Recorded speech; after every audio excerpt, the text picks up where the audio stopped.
Pushkin. Hey y'all, it's Justin Richmond. Today on the show, we have Robert Plant, someone whose voice I've probably listened to on record more than anyone else ever. Think about all the people in and around the UK in the late 60s who probably could have easily become the singer for Zeppelin. But of course, just about any other singer would have grounded that band's sound. Instead, by some miracle, they found Plant, who was able to expertly insert himself into their soaring, loud and hard dynamic, creating some of the last century's best music. But naturally, we could only be lucky for so long. Zeppelin broke up in 1980 after their powerhouse drummer John Bonham passed away. Afterwards, Plant set out on his own, recording songs that drew inspiration from North African music, the blues, and folk. The perfect setup for his next music. Collaborations with a wonderful fiddle player with an angelic voice named Alison Krauss. Producer Bone Burnett paired them in 2007 and recorded an album, Raising Sand. That album sold over 1 million copies in the US, won 5 Grammys, including Album of the Year, and if you were around at that time, you remember it received an incredible amount of praise and attention. A decade and a half later, the two plus T-Bone again finally reunited and released a new album, Raise the Roof. Robert Plant talks about this beautiful new collaboration with Alison Krauss with Rick Rubin on today's episode. They also discuss Plant's life-changing trip to the Sahara that inspired the riff for Led Zeppelin's Kashmir, and he remembers Bonham declaring himself the best drummer in the world, their very first meeting. This is Broken Record. Liner notes for the digital age. I'm Justin Richmond. Here's Rick Rubin and Robert Plant. I was listening to one of your pre-Zeppelin songs that I had not heard before, and I wanted to ask you about what singers inspired you when you were young, because what came to mind listening to it was Tom Jones, which blew my mind, because I never would have made that connection or thought that ever before. Yeah, it was like a kind of hefty tenor pitch that I created there. I was listening to a guy called Otis Clay and another guy called Vernon Garrett. They're Americans. Well, Otis Clay obviously moved over into gospel later on, but he cut some stuff on High Records. But as a kid, I didn't really know much about the history of anybody. And I was hugely inspired and could never get anywhere near Steve Marriott. Yeah. He animated his inner turmoil. You know, he was like a wildcat, really, but a great voice. And I think if you use the voice enough, bit by bit, you can expand the range. You can kick it up a bit, push it. Your high notes get stronger, and then you can move up the scale a little bit more. The more you work, the more flexible everything becomes. And so as a kid, I really loved the guy out of the Temptations as well. I mean, what a great voice, and Smokey. But I was taking a hammer to the pearl, really. I was just crashing everything around. But so my voice was very, it was an adventure.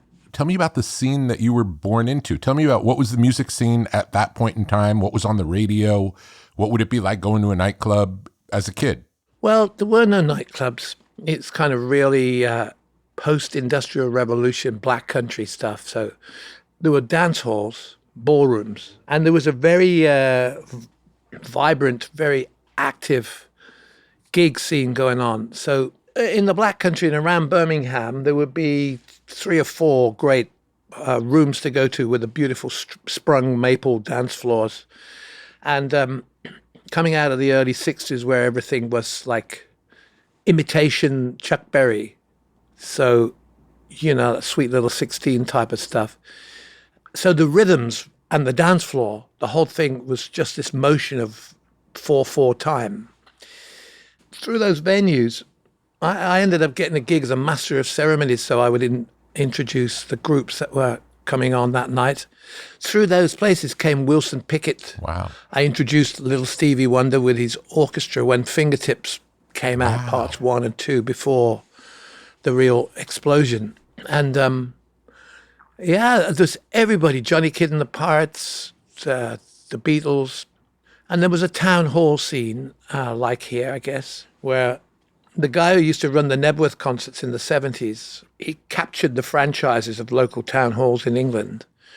So, yeah, you'd see some amazing artists come through. I mean, and the idea of actually packing a town hall with 500 people dancing and a spot of fighting and pugilism in the corners just for a bit of spice was incredible. So it was a very active scene. But for me, I was younger than those guys, so a little bit younger, so I just used to stand in awe, looking up at the stage, you know, watching these people make it work. How old were you at that time, would you say? About 15. I was already in a group then, and we were murdering John Lee Hooker songs, as only the English could. Did you think that this would be your professional life, or was it just a passing fancy at the time? What was your guess? Well, I didn't have a guess, and I didn't see anything like the whole idea of a futurism at all. I was still in the cabins of learning, being educated at school and then on at college.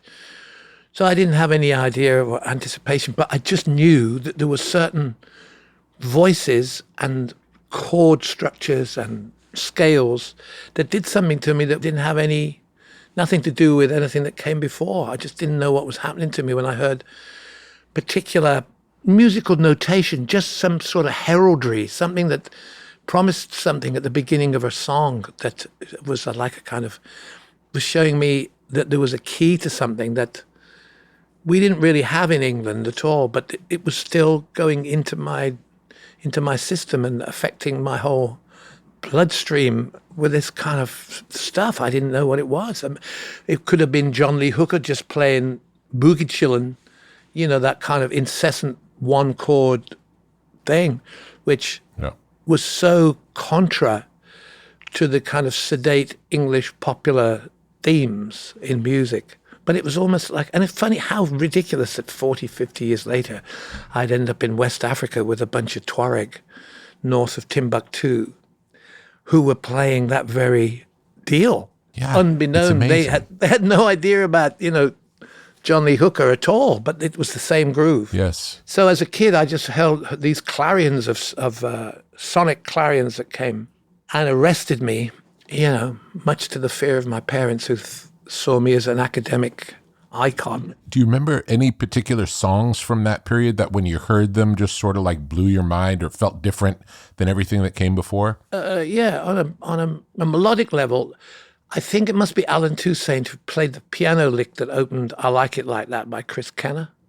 Mm-hmm. It's just that whole Crescent City intro, because no sooner he'd created this introduction than the song kicked into a groove. Very polished groove. I mean, Chris Kenner's records really were, well, it was about groove and about this soul thing, but they really polished up that track. And but I didn't know anything about it, really. I mean, some of the John Lee Hooker stuff that I heard was, say, the opening of Boom Boom or Dimples, that the swing on that, and the fact that the guitar, I didn't know that at the time. I didn't have any vision of what was right and what was wrong about people's playing, but it just seemed so sort of random. Yes. There was no sign of Johnny Mathis. It was just this kind of wow, you know. Yeah, I was moved by this stuff, and I began to realize that it was all black, you know, that I could hear. I could hear these chimes or whatever they were. But, you know, so those were really sort of the bells that started ringing.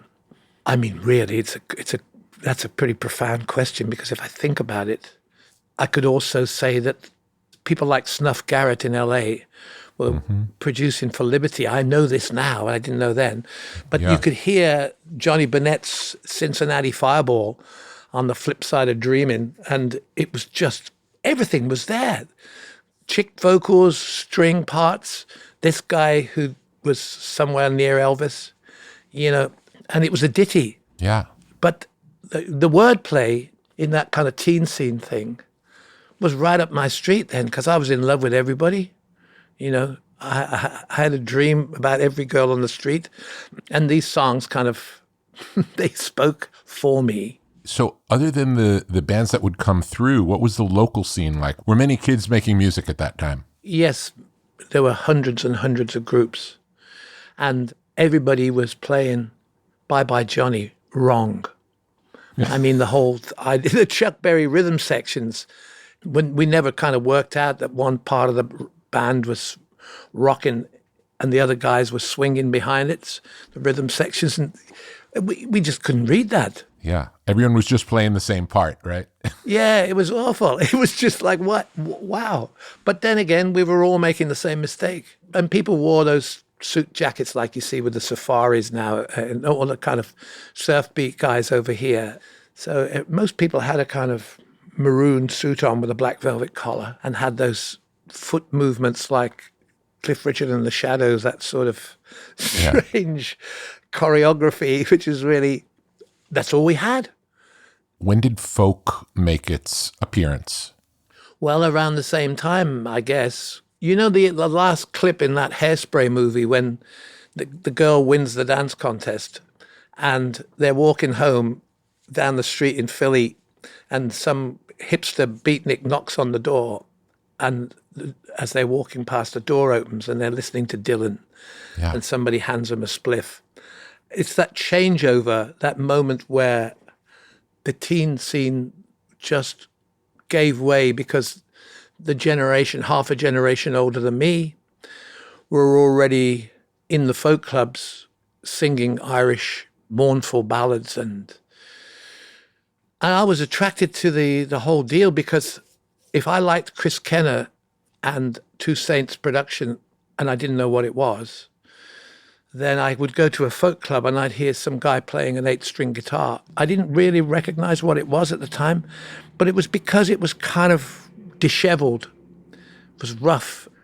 And also it was uncharted land for us to hear this, to try and play this music. So, and the scene there with that kind of folk club thing led to a whole different intellect. People were talking about We Free Kings, Roland Kirk, and, all the good-looking girls now suddenly, they didn't have a million petticoats. They had long hair and they were carrying a Buck of White LP or the first Dylan album or whatever it was.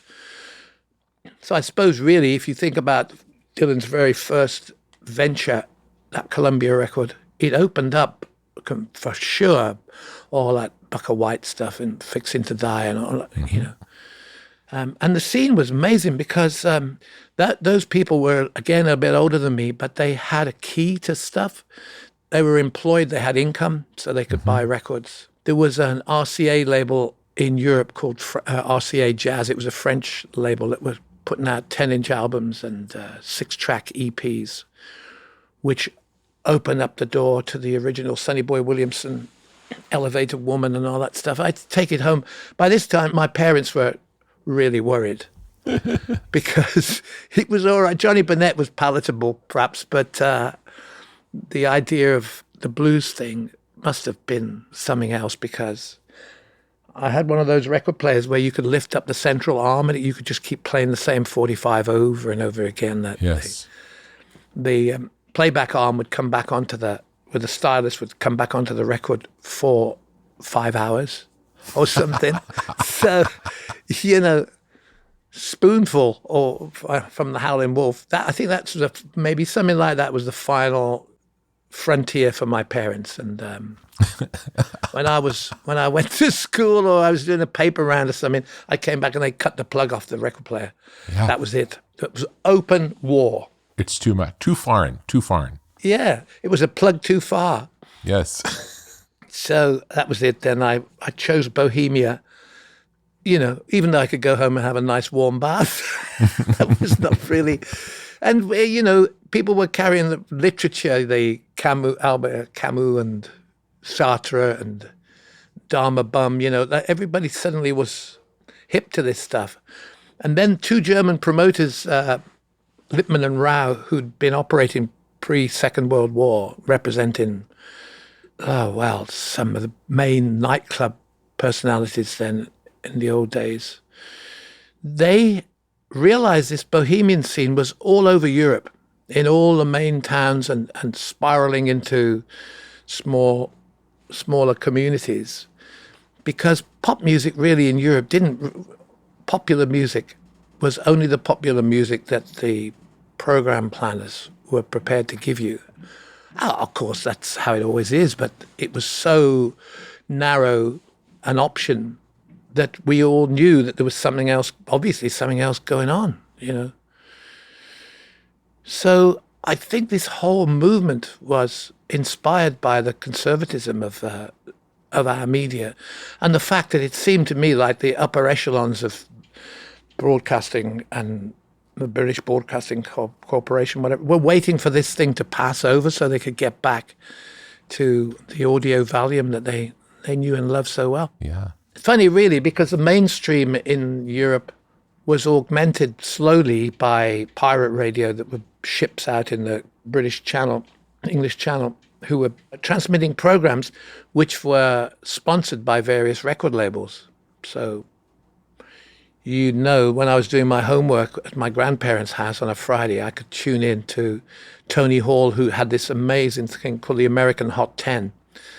And it would be all London American records. So, and London American, as a record label, was basically a conglomerate to channel and filter smaller labels in the US who didn't have international deals. Mm-hmm. So you'd go right the way through from Shop Around by the Miracles to the Chimes or Del Shannon, or Chuck Berry was then on London, you know, and the whole chess catalogue from Chicago came out through that label. So there was jazz, and there was Diana Washington, and there was that. So as time went on, more and more, as an English kid, I was becoming more and more and more sort of engrossed and consumed by the variety of music from America. I'm surprised to hear about Dylan, because I think of, obviously, we all think of the blues coming from the States, and then the British invasion kind of reacting to the American blues scene. But I never thought about that with folk, because we think of folk as being traditionally Irish music originally. So we don't think of the American connection here. But it's interesting to hear Dylan be the first name that you bring up. Yeah, well, Girl from the North Country, what is that really? Is it Scarborough Fair? Where does it come from? Of course, now I know a lot more historically now. I can put people to sleep if they're feeling unsettled on an airplane. I can just give them a quick 3 hours about the conversation between the English murder ballad and Doc Boggs. I don't know.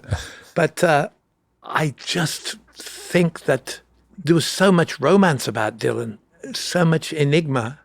And he was not on his own, of course, but for us, he was the Dharma bum, you know. Yeah. He was he was opening the doors. And then I suppose Leonard Cohen after him would be important in the UK. Sure. Well, I don't know, you know, I think I could hear the sort of what everybody's opinion about music, that the very idea that we're doing this, you and I, after we've both been aware of each other for a long, long time, half a century, in my case. I suppose really to talk about music now it's a bit odd, because I only know what I can tell you in this flurry of energy and a small coffee. But what's really happened to me all the way through was the cause and effect. And one thing leads to another, all the way through. So Dylan and his adventures opened it up so that we knew about Dave Van Ronk and, you know, Spider John Corner. I mean, Canned Heat, never mind the British bringing the blues to America. It was already that the young white kids were really making a great job of it with Mike Bloomfield and Elvin Bishop and Canned Heat, and seeing those clips of Newport Folk Festival and stuff that now, or in 1970, when looking back and seeing our good friend Ahmet Ertegun in the crowd, you know, it's these. Yes. There's the links, they're indelible parts of my DNA. They're fantastic in the true sense of the word. Channels of stimulus. When Zeppelin 1 first came out, did it take off right away, or what was the reception right in the beginning? Well, we were playing before it came out, so we got to LA December '68, and it came out sometime in January. And I guess Jimmy's reputation from the Yardbirds was powerful, and he threw some amazing shapes musically and physically. It was just, there was a whole cavalcade of energy, and you have to be transmitting on the same planet as that. Yes. Otherwise there's no gig for you. Yes. And I really knew how to do that, because John Bonham and we already had our own similar but mysteriously obscure Band of Joy, which was nuts. It was really stretching within the limitations that we had as kids. I mean, I was 19 when I met Jimmy and John Paul, but the energy, the fireball that we developed and was created around us took no prisoners. Yeah. With or without a success of an album or whatever it is, but it did kick in, and it was a very stimulating, incredible surge, because with the advent of FM radio, playlists were abandoned quite often. It would you could go from Dvorak to Kaleidoscope, Speaking from Mars, or whatever it would be. It was just fantastic that, people were just going, yeah, man, this is music. And then, so we'd go places and they'd just put our record on and play both sides of it, and then talk for a while, and then they'd say, what do you want to play? So they'd let us loose on the libraries in the radio stations, which was the wrong thing to do. Incredible. Yeah. It's so great, though, that you got to do that. So we were kind of passing them out through the toilet window. Look at this. Quick, take this. This like, thievery. Yeah. Yeah, it was so much more, there's so much more freedom in the whole delivery of music to the people in those days. What was the feeling after Bonham passes? Was there any talk of continuing, or was it clear that was not going to happen? Well, as a four-piece band, what are you going to do? I mean, I don't know how any group of people could find, when 25% of the driving wheel, which is so characteristic and really surges. I mean, it wasn't just that he was a magnificent drummer. It was just more the point that he was, he could telegraph the turns in the songs. Yeah. He could make it all swing. Yes. And when he was tired of an idiom within the song, he'd go into waltz time for a minute and just look at me and laugh. Yeah. He was playing jazz. Yeah. And he got fed up one time, I remember, in somewhere in New York. He just got up and walked through his drum kit. That's it. I don't want to do that. And we switched quickly to going to California or some acoustic song once somebody lured him back onto the riser. But it's funny, really, because last night I spent the evening with Jason Bonham, and it was fantastic. I mean, Jason's come a long way, and he's 55, and I think I've known him since he was 1. Yeah, so Bonham was crucial. Nobody could consider moving on. Since you played with so many great musicians over the years, would you say that the nature of playing with him was a particular thing? Was he unlike any drummer you've ever played with? Well, yeah, bearing in mind that we started playing together in one of those sprung maple leaf dance floors in a dance hall when I had a group called the Crawling King Snakes. And I mean, we were too young to drive. We hadn't got driving licenses. We were just kids. And he said, you're okay. He said, he said, but you'd be a lot better if you had the best drummer in the world behind you. I said, yeah, but I already do. And I said, well, okay, I know that you're good, but where do you live? And he told me, I said, oh, you can't join our group. We can't afford the gasoline to go and pick you up and drop you off. So we did a bit of thievery, and I got caught by the police for sucking fuel out of a gas tank one night just to keep it going. I think most every drummer I've worked with in their own way has had a huge effect on me, really, right up to right now, But yeah, I mean, Clive Deamer, who played with us in the original post-Page Plant times in Strange Sensation, he's with Radiohead now.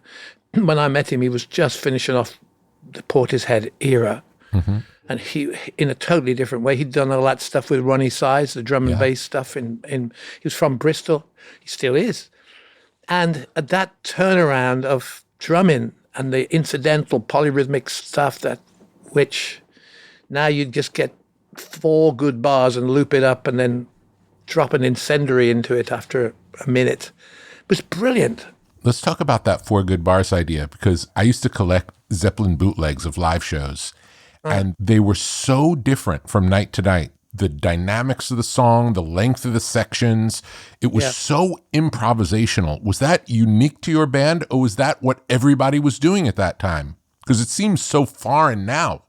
Well, I think the flexibility was very interesting because John Paul Jones and, in fact, the three of them, I became just like a passenger, really, or voyeur. I bought the ticket most of the time.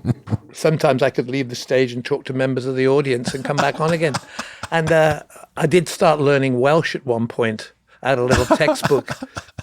But they get into grooves like Alphonse Mouzon or Pretty Purdy, or they just listen to stuff on the way to the gigs. Or we all carried these big record players with huge boxes of albums, and there would be all that late Johnny Guitar Watson, all that sort of great groove stuff.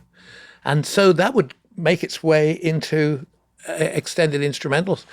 But everybody, I think, was doing it. The Aeroplane, in their way, were doing it.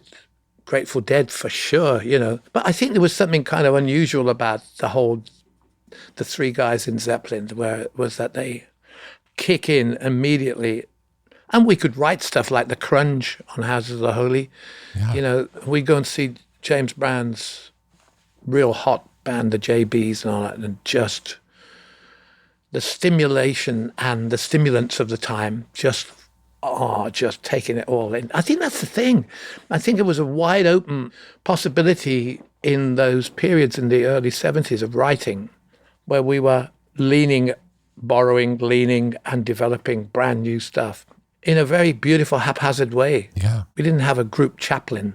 But it always came out like new music. Like you would be inspired by James Brown, but the thing that came out sounded like Led Zeppelin. You'd be inspired by reggae music, and the thing that came out sounded like Led Zeppelin. It never sounded derivative ever. It always sounded like new music. Yeah, I mean, I used to take the stuff home. I mean, I didn't have a stereo system until the end of Led Zeppelin 2.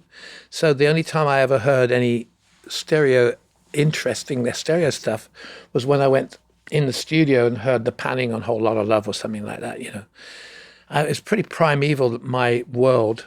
I had a simple tape recorder and I was able to work with backing tracks and stuff at home. But my contribution was real tough because these guys were taking it somewhere nobody had been before. And I had to make something melodically interesting. And also, by that time, I was 20, 21 years old, and I was still trite in my lyrical, whatever it was. But here and there, I started shaping some opinions up and having enough time as a parent and still being around that bohemian scene I mentioned and still living where I came from, as I still do now. Yeah. It's exactly the same. Bonzo's house is like 5 miles from mine still. Wow. Yeah. And there's nothing antiquarian about any of it, you know. The blues rolls on, you know. Mm-hmm. So, yeah, it was a prolific time and a time of there was a great deal of mutual inspiration between the four of us at that time. And there was a lot of fun. Were there cliques within the band? Like, were there any people who hung out with other people more than other people? How did it work, the internal dynamics of the band? It would change. I mean, the very, very first times together was obviously Bonzo and I borrowing his mom's car to go down to an audition and siphoning the petrol out of somebody else's car while they were asleep to get there, that sort of deal. And as time went on, I think really the sharing of musicality was the kind of beacon. So John, Paul, and Bonzo when we were working on stuff, when we were staying in these sort of what you loosely call residential places, which were basically houses with a staircase or a stairwell where we could get that sound that the Beastie Boys borrowed. The whole deal was like we were there. So sometimes somebody would go to bed or somebody would go somewhere and two guys might be left just playing rhythm parts, just grooving, the two of them. Yeah.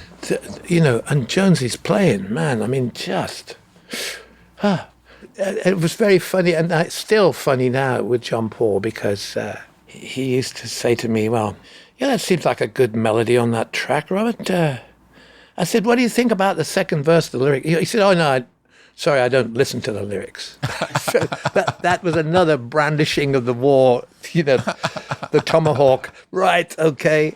So I wrote a couple of songs about him, shrouded in some other character. And it's just. I said, perhaps you may need to listen to this, John. So it was funny, But Jimmy and I had this pastoral thing that we traveled back from places through. We had adventures in Thailand and India, and Jimmy went on to Egypt.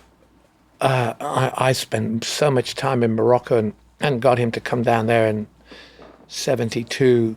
We traveled a lot, just off the beaten track. And we got pretty close to some times when we were very lucky to get out of some of these places. Or we found ourselves in the wrong parts of nearly every city we went to, intentionally, quite often. But it gave us more savor for what we were writing and thinking and feeling. I mean, there wouldn't be a Kashmir without us traveling down to the pre-Sahara in Morocco or whatever. But then again, Jonesy's contribution to Kashmir was strong, and he never went. Were the trips primarily designed for inspiration, or was it just what you were interested in the time and the inspiration happened to happen? No, that we just didn't want to go home. Yeah. So we'd play in Japan, and then it'd take ages to get home. No, we didn't go out to find the world for inspiration. We just went out to find everything, for everything. Amazing. Yeah, it's insane. Yeah. Interesting thing you said earlier about the jam band aesthetic, like Grateful Dead were doing it. We think of the Grateful Dead as a band that's what they do. Whereas Led Zeppelin, because of the success and the pristine quality of the albums, we think of those songs as carved in stone based on the album version. We don't think about any Grateful Dead songs that way. No. Do you know what I'm saying? So it's an interesting thing. You don't expect to see Led Zeppelin on a good night and it be different than the thing that you're used to. Yeah, exactly. Yeah. So it's a kind of shock. I think the relevance of that was it would be pretty dull to follow structure. I mean, that's the thing that we all know talking about music is like dancing about architecture. That's a little bit of it's tired, but here we are doing it. But the bottom line is, if you were stuck in the Al Martino vibe every night or whatever it is, and you knew where it began and ended, well, surely accountancy wasn't such a bad idea. Perhaps it was, I could have been working in the Forestry Commission or something like that and watching the changing of the seasons, and that would have been way more rewarding. In fact, I'm going now. Goodbye. Yeah, so it was great. I mean, and that call goes back to the folk clubs, back to the guys singing the Irish murder ballads, unaccompanied singers rambling on all over the place with old stories and tales that had no end, and how many stanzas of The Hangman's Beautiful Daughter can you remember? I mean, it's almost like people quote from Monty Python and the Holy Grail. Well, a lot of my friends, we all quote from the Incredible String Band. That's sort of those places to go where it didn't matter so much about structure or form. Yes. Which is kind of interesting, because look where I am now.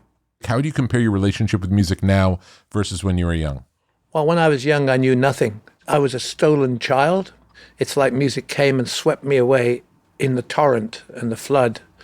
And I knew nothing. I knew no indication of anything. I could just as easily get excited about a colliery brass band from Yorkshire as I could from Sleepy John Estes, until Sleepy John Estes actually was Elvis.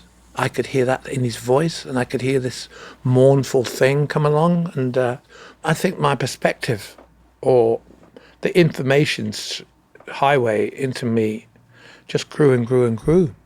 It's not my business to be opinionated, but I think this has been the great escape, this whole deal of my time, to inquire into music. And yet, because, I'm from England, I still don't know too much about certain departments of stuff.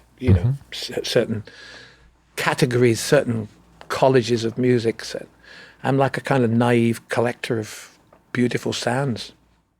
How did the first collaboration with Alison come about?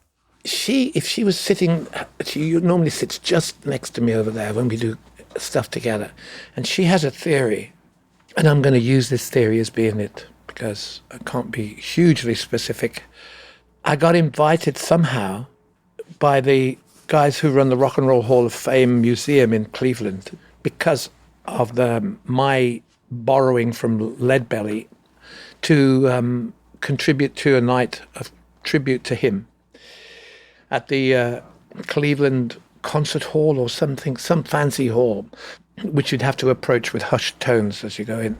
There was Odetta, Harry Belafonte, Clarence Gatemouth Brown, and myself. What would I do?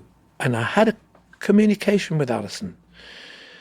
And there was this idea, the whole idea of like, have you ever thought about singing with somebody else? And I thought, well, how on earth would I be able to sing alongside somebody else? Because I really don't know what I'm going to sing next in the middle of a song that's got a melody. Yeah. I maneuver melodies around like crazy. But anyway, she came to the rehearsals in Cleveland, and it was a very, very warm and endearing moment of meeting this new person. And she could play like a fiddle playing. It was insane. And we had this idea. I had this idea. Justin Adams was with me from the Space Shifters. And I had a word with David Hidalgo, and he brought Los Lobos with him. And I asked him if he would bring his mariachi-esque instruments, the quattro and all that sort of thing, so that we could do Leadbelly stuff, but we weren't going to hammer it, because the worst thing in the world us British rock group can do is hammer the blues into submission. So we did, and Alison was very comical. We laughed a lot because she kind of straightened me up and said, yes, with that sort of affected tone of voice, if you want me to sing with you, how can I sing with you if I don't know what the hell you're going to sing next?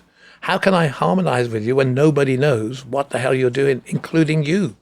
I said, yeah, that's a very good point.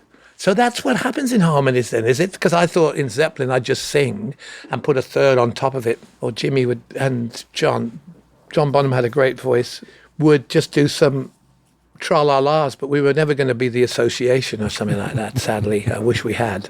So it was a bit of a sort of whoop, and I think it frightened Alison to death, but it was funny, and it was a fantastic night. It was really, really good. And she thought that there was some carriage in it, and I thought there was a possibility of moving along together in some form or another, or even just singing. And I was fully aware of the fact that because she's that much younger than me, I think Led Zeppelin kind of, I wouldn't say it frightened her, but I think because of her time as a young girl, she was so diligent in her work and in her studies, if you like, that if she ventured into rock at all, it was that kind of 80s place where melody and pop was disguised with big guitars. Yes. There was no existential moments of spiraling into the vortex. So I don't think she really had any idea about what I was all about particularly. She probably did a bit of homework, and so why not try and see what we can do? And I thought, well, does that mean I've got to sing the same thing? How am I ever going to actually hold a melody down? But so we came to this very studio and met up and discussed in advance the possibility of actually making some music together. And we needed a master magician. Yeah. Because we were so radically different in the way we projected, what we'd spent our lives listening to, Yes. and how we thought of anything, We were just from the other side of the world. And she'd worked with Bone Burnett on Down from the Mountain and Oh Brother, Where Art Thou? Mm-hmm. And T-Bone, he's a remarkable pistol. He's a cannon. He's got a head full of stars that fly out when you least expect them. There's some great glow of idea and stuff like that. But I didn't know anything about it. I just knew who he was and what he did. I remember as a kid, he was on the Rolling Thunder Review, that sort of thing. But I didn't know what he was going to be all about. It was quite startling. So we agreed that we would try about 4 songs.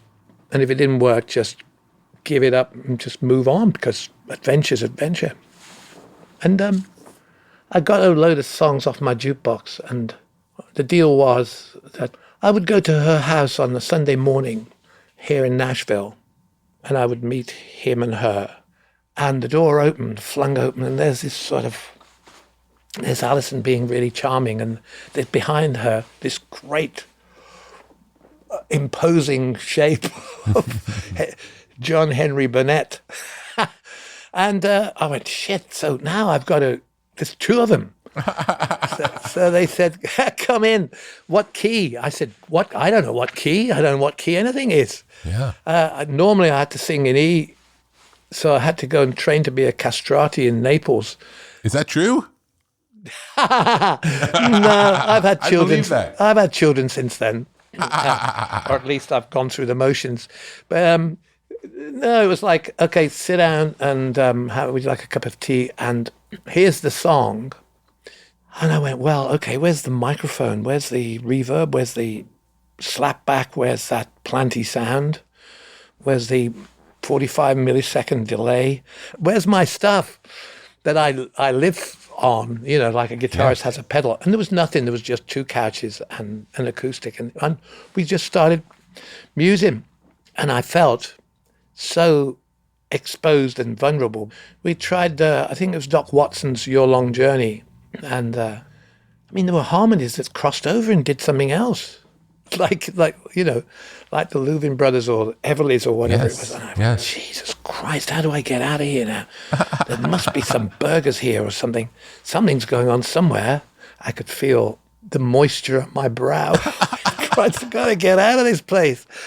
Anyway, time went on, and these guys appeared at the studio who were, I mean, Alison says she'd never met Jay Bellerose before, the drummer, and she knew Dennis Crouch, the bass player, and Mark Rebo, I think. These are all sort of, I guess, all running in the same posse as T-Bone. And we just started kicking the things around, and so the 4 tracks came, and the 4 days came and went. And I got in the car and drove from here down the Natchez Trace, Alabama, and through into Clarksdale, Mississippi, to see my friends. I always thought that I had friends in Clarksdale who were actually not there, but they were there because they'd helped me all the way through my life. You know, the musicians, the singers and stuff. I wrote a song with Jimmy called Walking into Clarksdale, and the whole litany of that lyrically is all about that deal. And it's almost like I go back to the womb, back to the real mother of the whole thing for me. So I fled to Clarksdale, and all the way down I played these CDs in the Crown Vic. I went, wow, this is really cooking. I mean, this is like, it's sexy in a kind of way that, like, it's not wiggling itself around with flashing lights. It's just good. It's just good. Blew my mind when I heard it. Blew my mind. And mine too, because you know more than likely what kind of guy I am. This is like, I'm just so excited about stuff. I can take a spoonful of something and blow it into some other element of genre, whether it's a piece of Moroccan Berber music or whatever it can be. And not being really a musician has helped me in that, you know. But here we are in the kind of font of groove and good taste. And yet we're also in Nashville, which is full of country music, which some of it needs to be taken off and into a corner and talked to very severely. You know, once the country guys started wearing ripped jeans and growing their hair long, I was able to move around a little easier. But, you know what I mean? But it's like, oh, so this sound came out. And Alison and I looked at each other and went, phew, this is unusual, isn't it? And when we started doing things like that Rich Woman by Lil Millet, I've got a woman with plenty of money. And she was right on it, bang, as if she'd spent all her time in the French Quarter gigging, you know. She was like incredible. I said, whoa, No, little boy lost on the hillside here. So that's how it started off. The blend of your voices together, I would have never guessed it would be as magical as it is, but I guess you can never guess, why certain voices blend, and it makes a sound that's so specific, and it is so specific in the case of you guys. It's amazing. I know. And there's nothing worse than generalizing about somebody's gift. And back there in 1970, 71, if I think about the other voice, songs like That's the Way or the Rain Song or whatever it might be there, then that voice was always there. But it depends on the melodic request of the song and how much space you've got within the structure of the lyrical thing to let the voice have its character and put enough compression on it and stuff to make it in your ear rather than down your throat, Yeah. And I think that these songs, the actual structure or architecture of them allows the personality of that other voice to work. Yes. And it was time that I made a break. I think you have to take leaps now and again, especially as you're not trading on any particular worry about the only bread you got to put on the table is the bread within your own spirit. Yes. That's why I'm jet lagged, absolutely exhausted, and sitting here talking a load of stuff. I wanted to say your last solo album was incredible as well. It's a beautiful album. And is there anything you do for your voice to keep it? What are the tricks? Because you consistently sound good. Well, first of all, I have to mean what I'm singing. I write those lyrics, and I basically made errors, and I don't know what it was really. Those last two records were really just about basically coming back to somewhere that is so in me, the whole Welsh border thing, the whole deal of, it's not like coming from LA. It's like I was born with half of this history in me, in my blood, and I had to leave circumstances here in America that was definitely for my betterment, and I didn't have the balls to stay and go through the decompression to completely change my time. So I went back. So I wrote a lot about the struggle.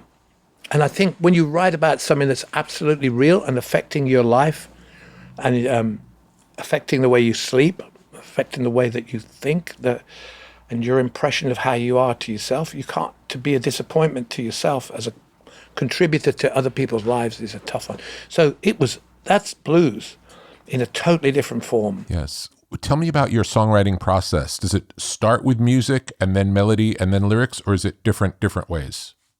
Well, I got a book. This morning I wrote some stuff down. I was listening to BBC Radio 4 this morning, and the guy who runs the British Museum, he has a program, a 15-minute program it's The World in 100 Objects, it's called. And he was talking about Martin Luther and the Reformation in Germany. And he was talking about the whole idea of Luther's quill and the very first sort of propaganda to renovate Christianity and get rid of the whole idea of actually paying for absolution. Yeah. Like contributing to, like you can skip purgatory if you just put in a few more. Just pay for it, yes. Yeah. And all that stuff. And I just shut up immediately, whizzed to my book, flipped it over and started writing because how do I get absolution from my ridiculousness? I like me, I actually think I'm really silly. But at the same time, there's some other corners to be sorted out. And I think writing, I have this book and I can flip it over. Somebody else has got a groove, I can join it. Or I can present a couple of couplets and see what people can do for that.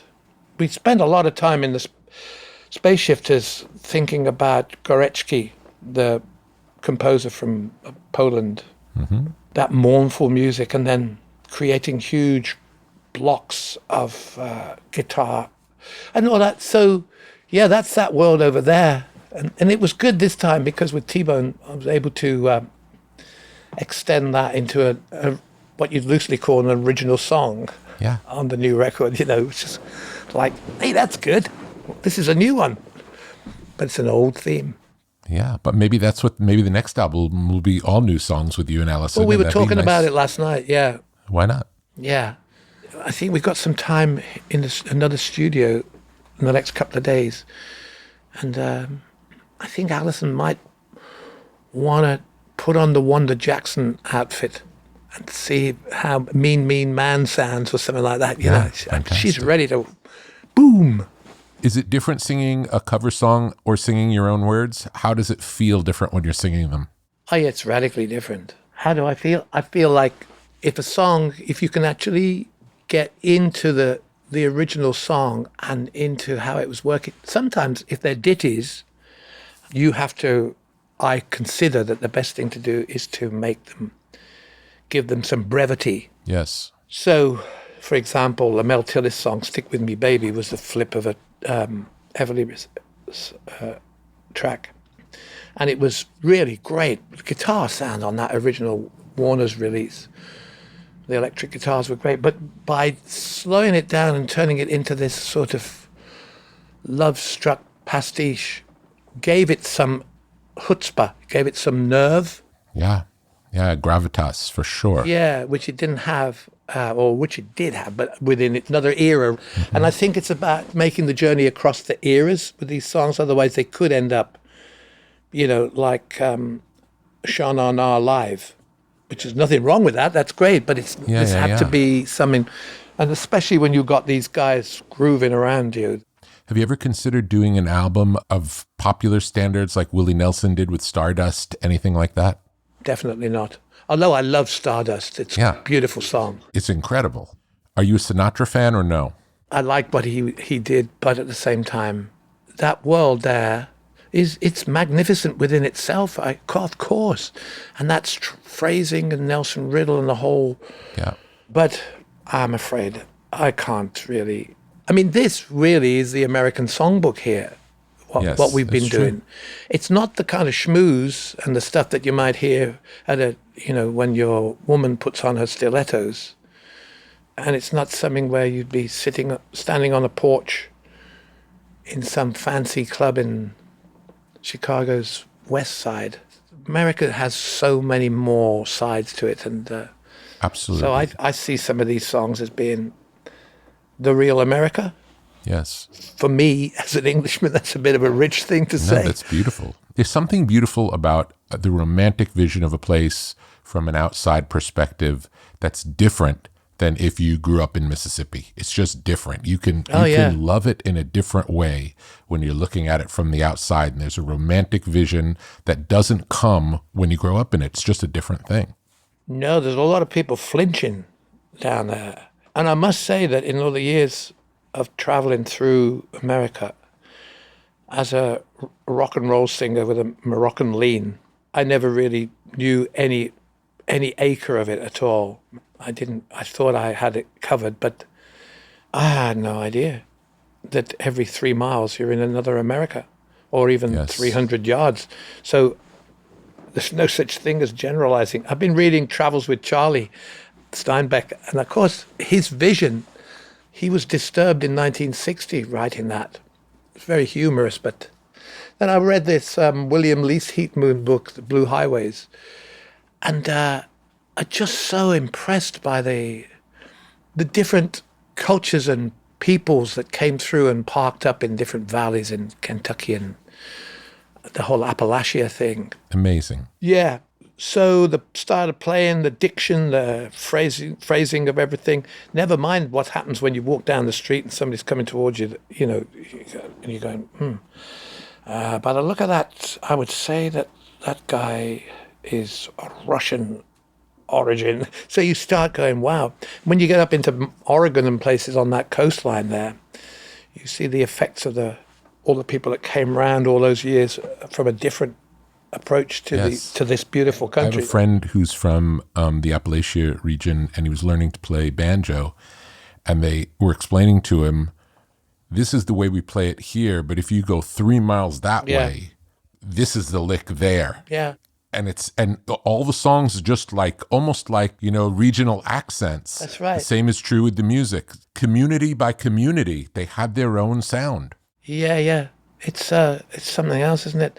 Well, it's a pleasure speaking to you. Thank you so much for doing this. And thank you for making such a beautiful album again.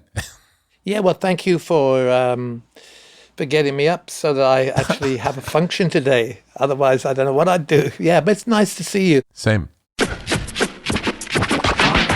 Thanks to Robert Plant for chatting with Rick about his days with Zeppelin and more. You can hear his latest album with Alison Krauss and all of our favorite songs of his on a playlist at brokenrecordpodcast.com. You can follow us on Twitter at Broken Record. Broken Record is produced with help from Leah Rose, Jason Gambrell, Ben Tolliday, Eric Sandler, and Jennifer Sanchez, with engineering help from Nick Chafee. Our executive producer is Neil Abell. Broken Record is a production of Pushkin Industries. And please remember to share, rate, and review us on your podcast app. Our theme music's by the great Kenny Beats. I'm Justin Richmond.